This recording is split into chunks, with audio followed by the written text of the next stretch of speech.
Available on home video cassette for $29.95 plus shipping and handling. To order, call 1-800-255-9424. This is PBS.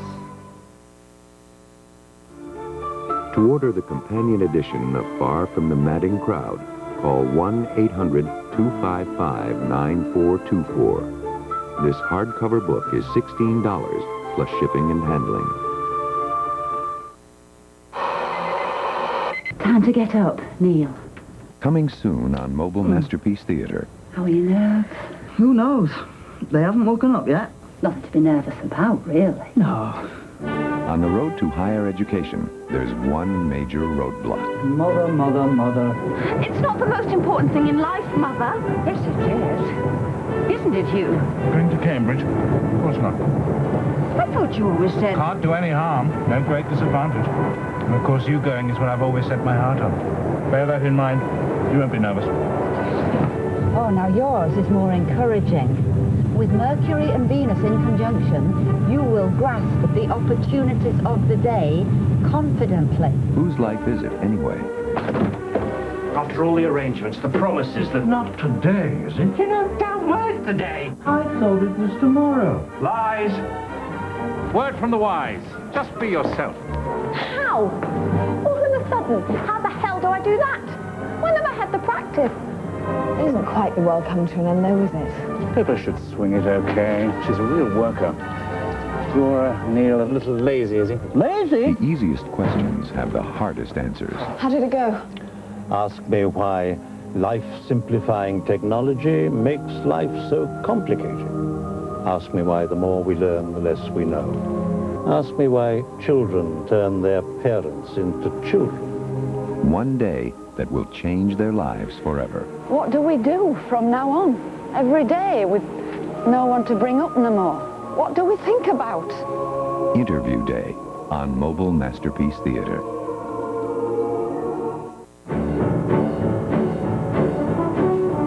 And coming soon on Mobile Masterpiece Theater, a special mini-series event. I will go to any length to succeed in this country. I've prepared myself for 10 years. I've got Holroyd where I want him. And now I shall deal with the president. From the book by Joseph Conrad comes a story of riches and revolution. He is determined to reopen the mine. Now, the Englishman on the mine is giving the people work. If he treats the people well, I treat him well. It was the old cry, kill the foreigners, it will make you free. But if they still believe that, there could be another revolution. There won't be. Or if there is, we'll deal with it. And I'll tell you this. You'll all live to regret it. What the hell are we to do? Well, if it was me, Nostromo. They need me. They depend on me. If it's difficult or impossible, send for Nostromo. What matters is the silver. The soul. Deku said to me that my husband is going to blow up the mine.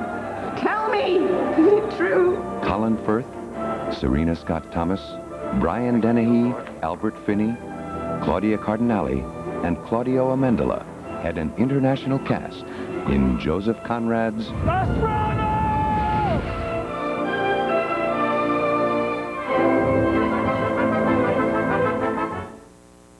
No. Send him away.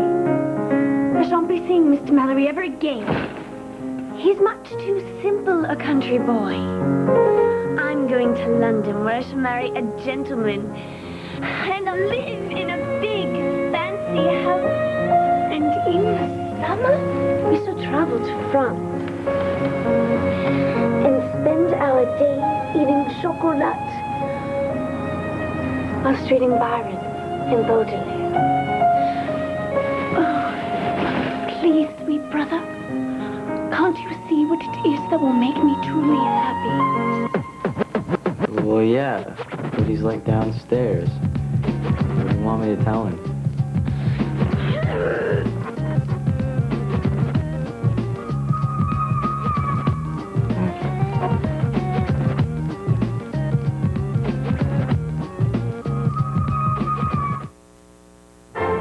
Carmen, the seductive gypsy heroine of the opera, will be played by Denyce Graves. Brought up on the wrong side of the tracks in Washington, she sang in the Baptist choir. Now a star in America, she's making her much-anticipated Covent Garden debut. The only time I ever missed a cue on stage was at the Royal Opera House. People who were making this tape from the BBC were very aggressive and very curious people, and they followed us around everywhere. And as I left my dressing room, they said, "Miss Graves, can we get a few questions about blah, blah, blah?" And I said, "Listen, I've got to get to the stage." I said, "No problem, we've got our person in touch on the headphones with the stage manager, and we know that." And I said, "Listen, I really need to get out there." They said, "No, you've got loads of time." Now, I know the opera, right? Shame on me. At any rate, I was giving an interview in the wings, and I missed my cue.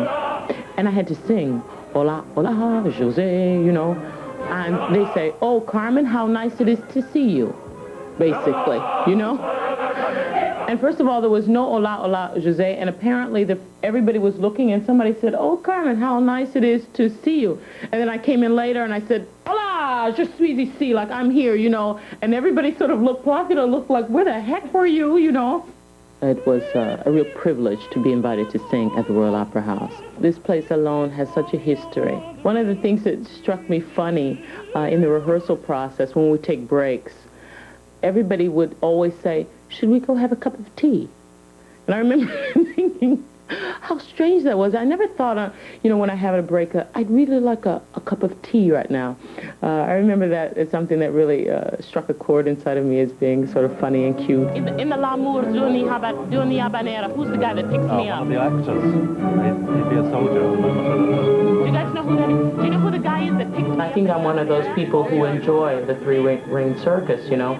I'm often energized by a lot of those last-minute things that go on, and I feel a certain surge of creativity. Thank you very much, ladies and gents. You really sort of have to have eyes all around your head and be aware of how you have to put yourself in a way outside of your body and be aware. And this is a different type of talent, to be aware of what you look like on stage. That's how you want it? That cough in the dressing room proved an ominous warning after all.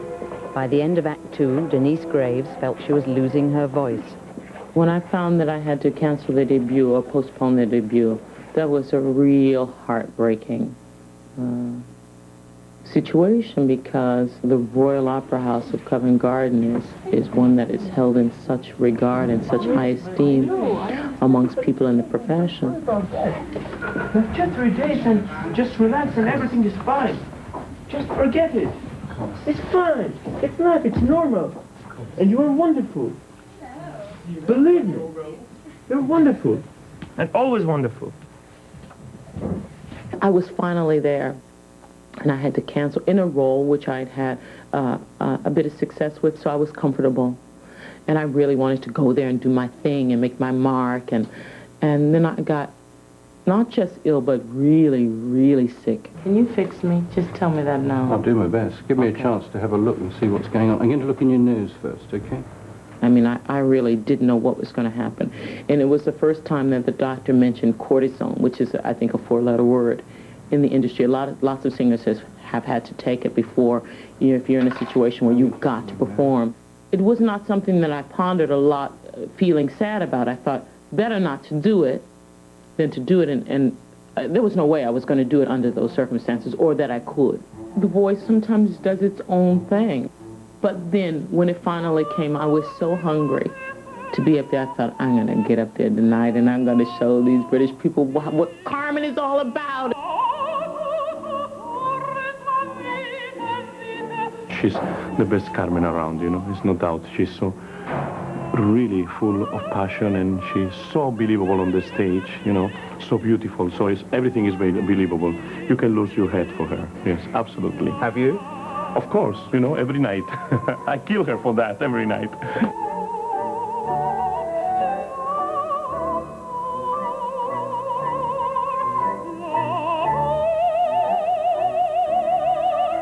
Performing is important to me, and my work is important to me. And so it doesn't matter if I'm performing in front of a bunch of school children or at the Royal Opera House Covent Garden. For me, it's the same, and I try to do the best that I can do on that day, at that time, under those circumstances.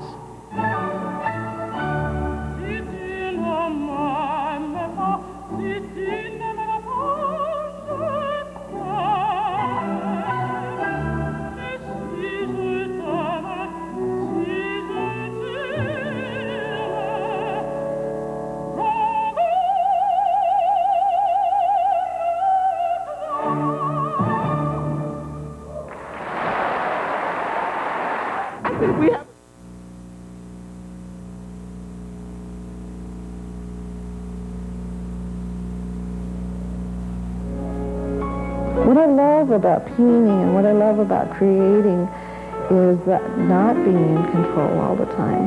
That you know, I'm not always in charge. It's like there's another force that allows you to be playful, allows you to be free, allows you to make mistakes, and in that comes then the balance for me that's in my life that's real critical.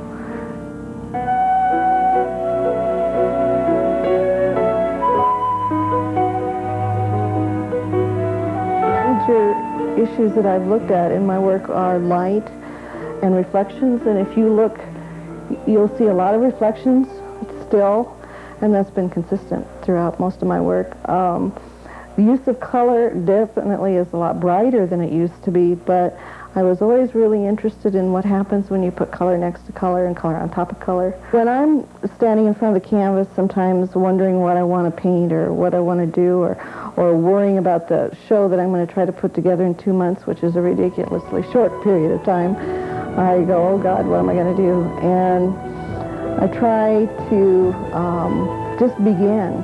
And some of my best paintings are ones that I just let the images, I start out real general and work specific instead of starting out specific and working to the general. And that allows me the freedom to see what kind of shapes emerge, what kind of ideas emerge. And the last series, of which you'll see, you see a mixture of series here. I tend to work in a series. But my last series was based on the idea of, instead of painting a picture exactly the way it looks or the way people remember it or the snapshots we take, I try to paint how I felt about it. So in other words, if it was a really hot day, I might use more red. And this one right back here is a good example, which is one of my favorites. It's called Summer Camp. I still have real memories of summer camp, of standing the extreme cool in the shade and the extreme hot in the sun and the extreme feeling of the water. So this series then developed because I really wanted, even though the ground didn't look red, in the sunny parts, that's how I felt about it.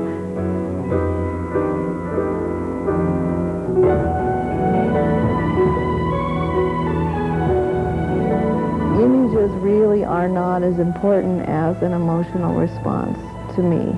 And once you work with the image and just keep building on it, for me, painting is so much of a right-brained activity that that's the best painting I do is when I don't try to control it so much. I let it evolve. Well, these paintings also, people say they look a lot like oil because they're so bright, or they can't get acrylic to look that way. And I've found that layering, lots and lots of layering, these paintings have a ton of paint on them, and that's what gives them the richness, though.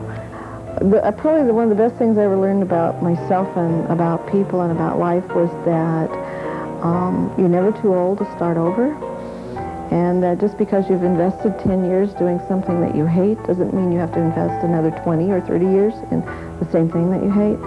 And so I found that one thing that was really important for me to try to get people to realize was that you don't have to be an artist all your life to be an artist later. If you say one day, I think I'd like to give it a try, give it a try. I mean, what's the worst thing that can happen? You might have fun. I need a woman detective, you see. My husband has been sexually harassing female staff. I want you to come and work for us. Then you'll find out what he's like. She's dangling you like bait. But from the sound of it, she's about to take a bite. An Unsuitable Job for a Woman on Mystery. Be sure to watch Mystery Thursday night at 9.